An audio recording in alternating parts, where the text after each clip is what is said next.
Well, we're back on Tee to Green, and as we've been doing here during the COVID-19 quarantine, it's given me a great opportunity to reach out to some folks I work with, some PGA Tour players, and this guy fits both categories. It is three-time PGA Tour winner John Rollins, whom I work with on PGA Tour Radio. Hey, John, thanks for joining me. Yeah, Kevin, thanks for having me on. Yeah, it's great to talk to you, because I don't think we've talked since working Hawaii way back, which seems forever ago, doesn't it? I mean, it seems so long ago.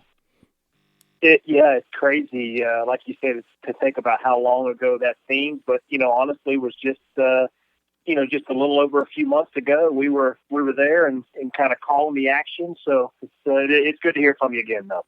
Yeah, good to hear from you too. You're doing well. You and your family doing well during this whole COVID thing.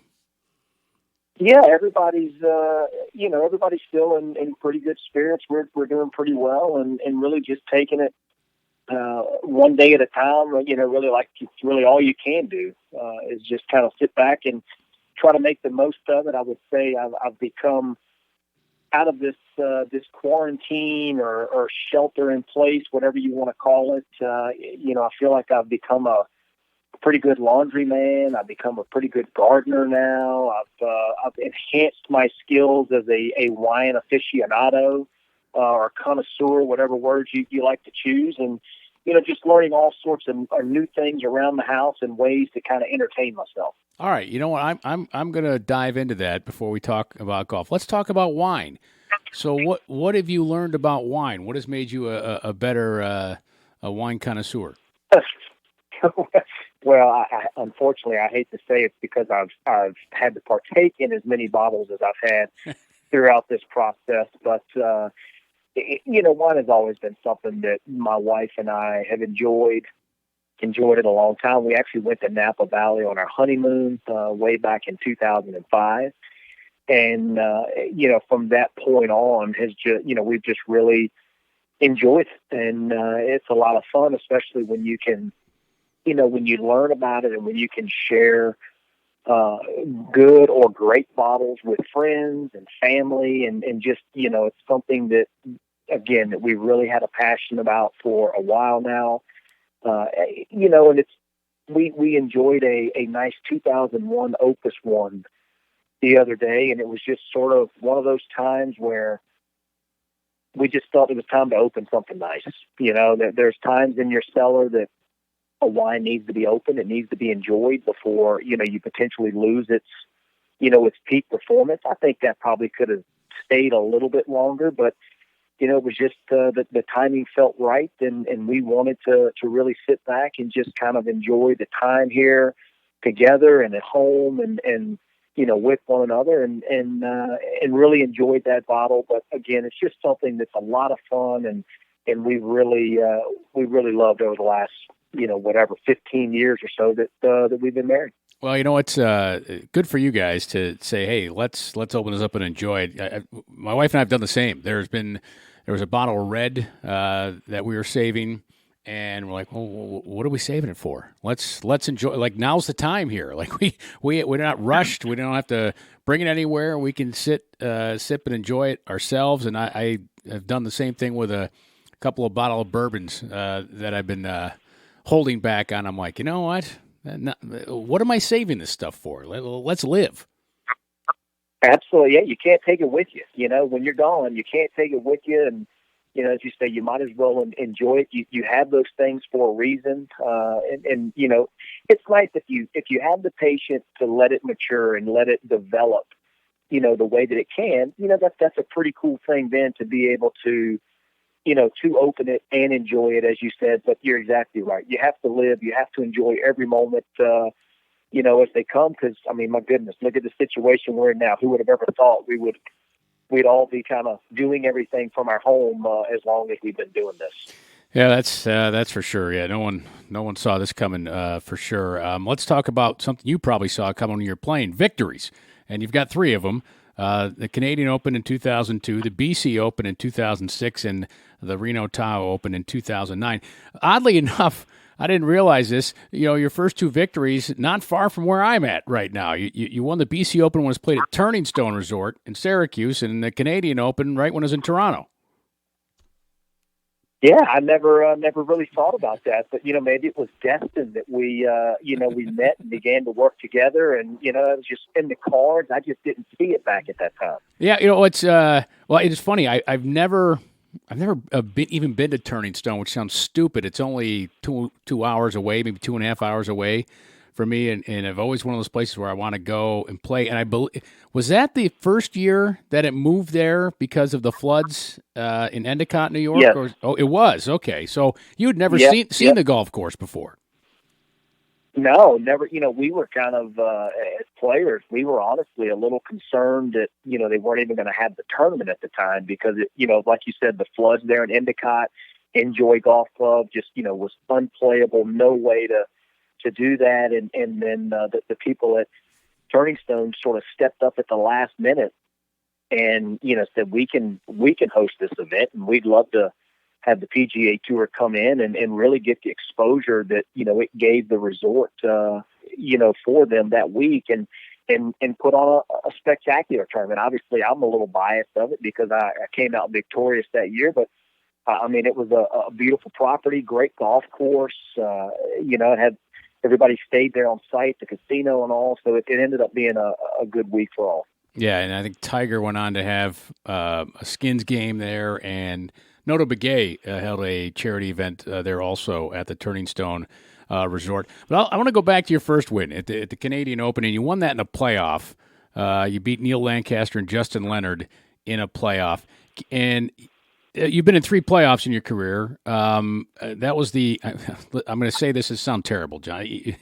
That was the only win. No, but you lost. No, hey, that's all right. No. But what I want you to do is if you can kind of describe to our listeners, the amateurs out there who've maybe never been in a playoff, even at their club, what it's like to make it through 72 holes and then go to a sudden death playoff. Well, this was an unusual set of circumstances, I would say, probably more of a funny story related to it than anything else. And, we would have to rewind to the 18th hole in regulation. I had finished well before Neil Lancaster, that playing in the final group, who was leading going into the final round. I had finished, a good 45 minutes, maybe close, I'd say somewhere in the 45 minute to an hour range ahead of him, and had posted 16 under par, along with Justin Leonard, who, finished kind of in between Neil Lancaster and myself. And I'm just kind of hanging out waiting, and Neil Lancaster's got a 2-shot lead going into the last hole, and he hits it in the middle of the fairway. And I'm sort of standing behind the 18th green, just watching. I'm, again, my second year on the PGA Tour. I'm like a kid in a candy shop. I've got a chance, I'm thinking I've got a chance to maybe, you never know what'll happen, but, it's just, you don't think when he's in the middle of the fairway, you've got any business or any chance of a playoff. Well, he proceeds to hit a 4-shot left of the green, dumps it in the bunker, blasts it out, and misses a putt. He makes a terrible double bogey on the last hole and lets Justin Leonard and I end this playoff. And all of a sudden, my mind went from, I'm 2 shots back. I'm going to finish, the best finish I've had on the PGA Tour in my career, currently tied for second, to, oh my God, I'm in a playoff. Where's my caddy and my golf clubs? And, I run around to the front of the club. He's kind of hanging out there. We're waiting to see what happens. We rush to the tee, haven't really hit any golf balls, haven't done anything, get to the tee. Neil Lancaster walks up on the 18th tee after signing a scorecard and shakes Justin Leonard in my hand. And while he does that, his comment to us both is, "You're welcome. You're welcome."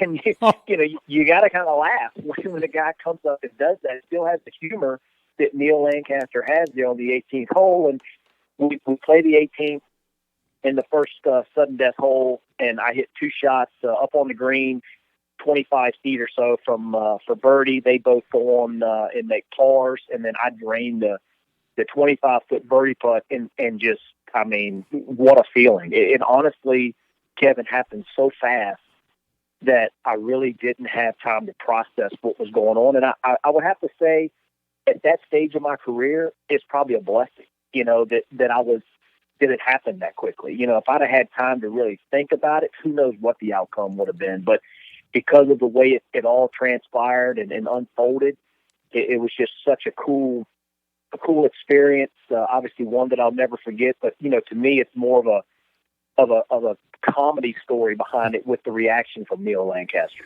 So having first of all, that was at Glen Abbey, right? That was at Angus Glen. Angus Glen. Okay, all right. The other one, because I was thinking of Glen Abbey, where they traditionally held it. There's a lot of Glens and A's and G's and A's and all to be confused, but it was Angus Glen. I remember, I was supposed to play in the media week that year. They had a media event, and I couldn't make it up to play. Now I wish I had. I remember Steve Wheatcroft when Johnny Vegas won several years back at Glen Abbey. Wheatcroft had it in the bag. I shouldn't say had it in the bag. I mean, this is where anything can happen. It was similar to what you're talking about with Neil Lancaster, where he put it in the bunker and then he bladed one over the green into the water near the scoreboard, and I just felt so terrible for him because this was going to be a defining moment for Steve Wheatcroft, and it just went away, and it's just how anything can happen, and you benefited from anything happening at that event. But I wanted to ask, so the following year, you made the playoff in the Buick Classic. Jonathan Kay won. But did it make you less nervous? What did having been through a playoff and winning, how did that help you handle entering the playoff again? Yeah, I think that it definitely helped. That year at Westchester, I loved Westchester Country Club, still do. I hadn't been up there since the tour stopped playing, but always loved playing there. And, just one of those style golf courses that I enjoyed playing. And that year that Jonathan Kay, as you just said, got me in the playoff. I mean, I played some great golf, and in that playoff, I think I was, even though I had already won the previous year in a playoff, I felt much more nervous, to be honest, in that situation. But again, I think it comes back to I had more. It was more real time happening. I was, I played well. I was like in the maybe next to last. I can't remember what grouping I was on the final round. So I was really under the pressure all day. And then going into the playoff, it was just a quick sort of turnaround. We signed our cards. JK and I are in the playoff and go back to 18. So I really felt all of the nerves associated in that moment, unlike I feel like I did in the Canadian Open the year before. So not to say that I lost the playoff because I felt more nervous. I mean, Jonathan Kay, I remember the play. I hit my tee shot just up the left side in the rough and had to lay up, and he knocked it up, I think, either on the green or just around the green with a pretty easy up and down. And I had to lay up and hit a very mediocre wedge shot and was unable to make birdie. And, he either chipped it really close or maybe even lagged it really close and made his birdie that way. So, I mean, he played a perfect hole in that situation. So, again, I think the nerves were a little more intense, or at least I felt them more in that playoff than I did the year before. Before we get into broadcasting and what's going on now in professional golf, I think we talked about this when we were hanging out, but maybe not. Injuries, did you experience? I mean, it seems to me every professional golfer experienced some injuries, and it's so tough to maintain all that needs to be maintained to compete and win on the PGA Tour. Yeah, no, absolutely. And fortunately, knock on wood for me, I've never had any substantial injuries. I mean, yes, you've had moments where your back is tight or, things associated like that. But I've had one little left shoulder episode that, I had to have some treatment done on it, and no surgeries, no any sort of like medical extensions that I've needed to receive throughout my career. So I've been very, very fortunate that my body has held up and has given me the opportunity to play really a injury-free career. Now, you're still have some status on the tour. You can still play. still go to Monday qualifiers and such. So just kind of, nobody's playing right now, obviously, but kind of talk about your playing opportunities you have, assuming we get back in a month or so here, and how you look at playing opportunities right now. Well, it's a bit unique or different, I guess, in the approach. I mean, nobody knows what's going to happen once we get started, when we ever get started again. I think that when that time comes, the fields are going to be stronger than ever because everybody's on the shelf right now. So when these guys get the opportunity to play, tournaments they ordinarily may not play, I think are really going to see an increase or a bump in the strength of their fields just because guys are going to want to get back at it. I mean, guys have been sitting at home now for, a couple of months, not with anything to do. And, they're ready to get back into competitive golf as we're ready to see competitive golf and call competitive golf. But, as far as playing opportunities, I was probably going to play the Dominican Republic before things got put on the shelf.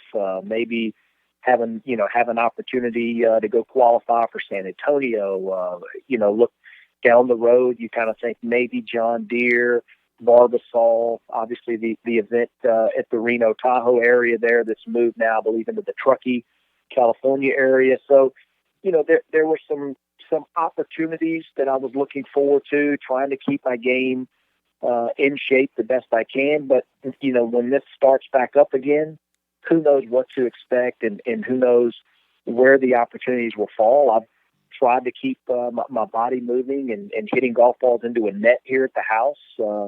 I'm really looking forward to hitting off some natural turf again. I can be honest with you there, seeing the ball roll on the green. But, you have to do whatever you can. I mean, you have to adapt, you have to adjust. And that's what really everyone's doing in this time. Well, speaking of adapting and adjusting, you've adapted and adjusted to your role as a broadcaster with PGA Tour Live and with PGA Tour Radio. Talk to me how that came about and how you think you're doing. I'll tell you how I'll tell you afterwards when you tell me how you think you're doing. I'll tell you how I think you're doing. Okay, well, I can't wait for the criticism. So this is going to be great. But anyway, so.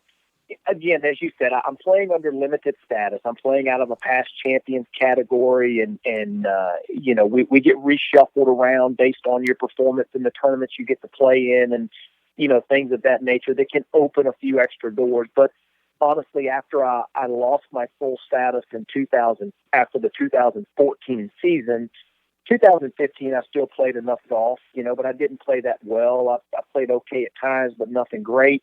Still was in that same boat as the past champion, and I've been in that category really ever since. So because of that, with the limited opportunities, I mean, going from a full-time player playing 25 to 28 tournaments a year to now, maybe getting 5 to 7, maybe 8 if things are doing. It's just hard to really say. There's no consistency in scheduling. You got to start looking at, okay, well, what other options do I have? What do I think I could do? What would I like to do?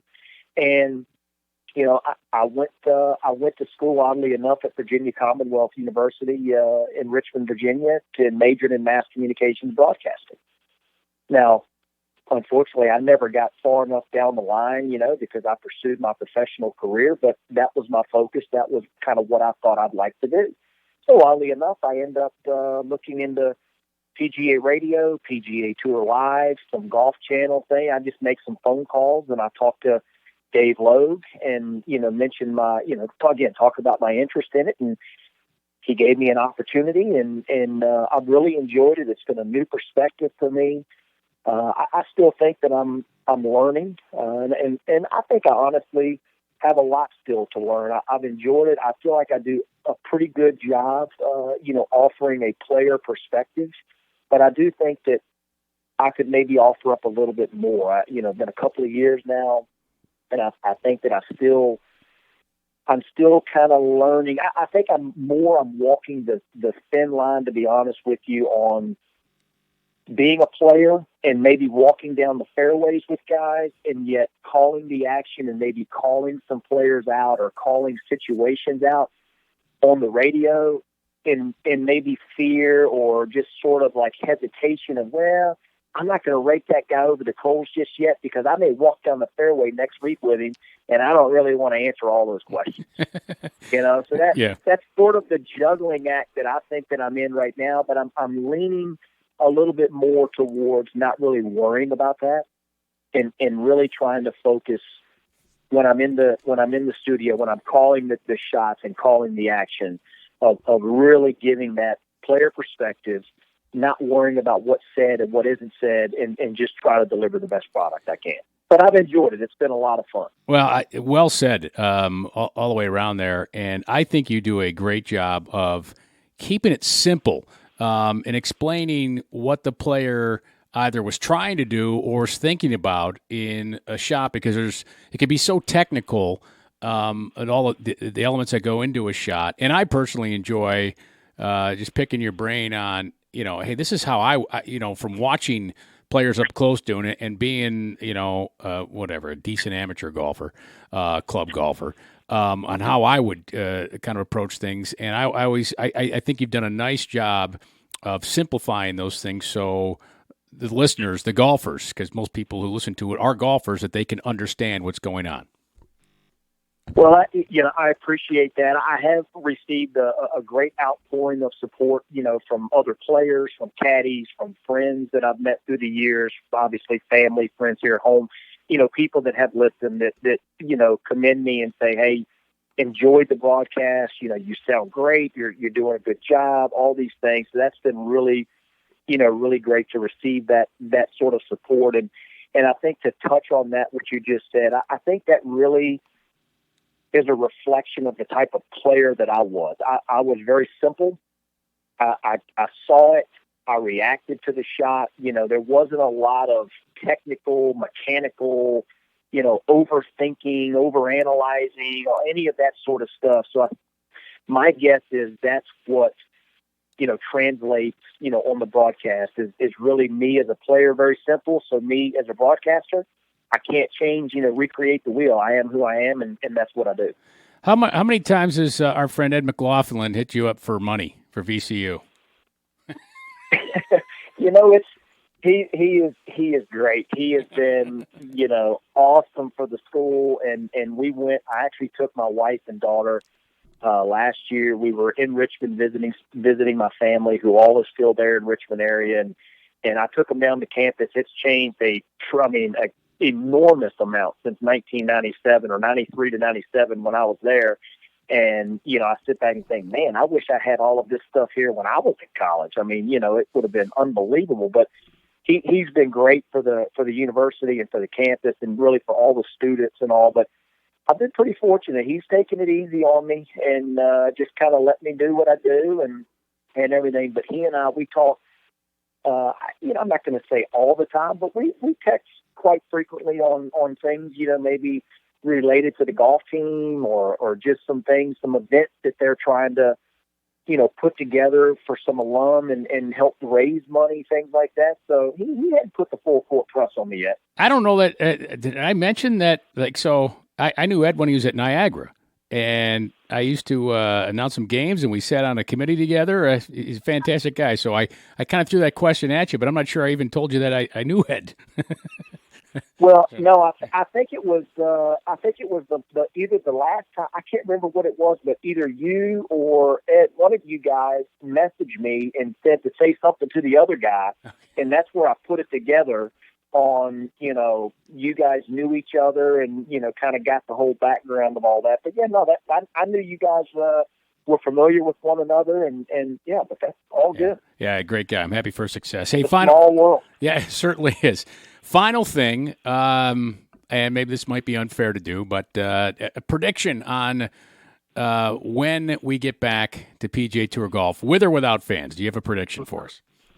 Well, I do predict that we will get back without fans before fans. I do see, and I mean, again, these are my opinions and predictions, but I do think that, based on just some kind of rumors and rumblings and all going around in different, areas of the country and all, and trying to get the economy in the world sort of open back up, little by little, I do think that we're going to see sports open back up without fans in the beginning.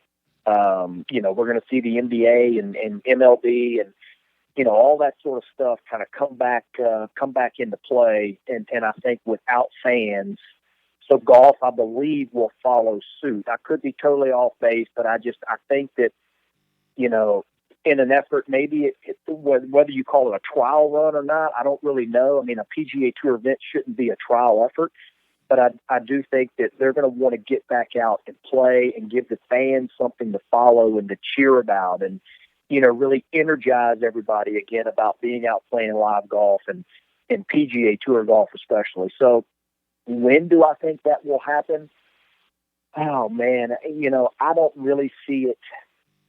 I don't really see it happening until at least the beginning to middle part of June is my earliest guess. I mean, I know that technically we're looking at potentially the Charles Schwab Challenge here in Fort Worth at Colonial, but I don't see how the tour is going to have enough time to give the players, to give the sponsor, or just to really give the facility the proper time to get things prepared and set up and kind of figure out how they're going to navigate these things and the different issues that now are going to be confronted to the facilities and the tournaments after this COVID-19 pandemic. So I would think that giving them another good month and a half to almost 2 months of time to really prepare for all of that and kind of figure it out seems to make the most sense. But again, I could be totally off base, but that's sort of my prediction now is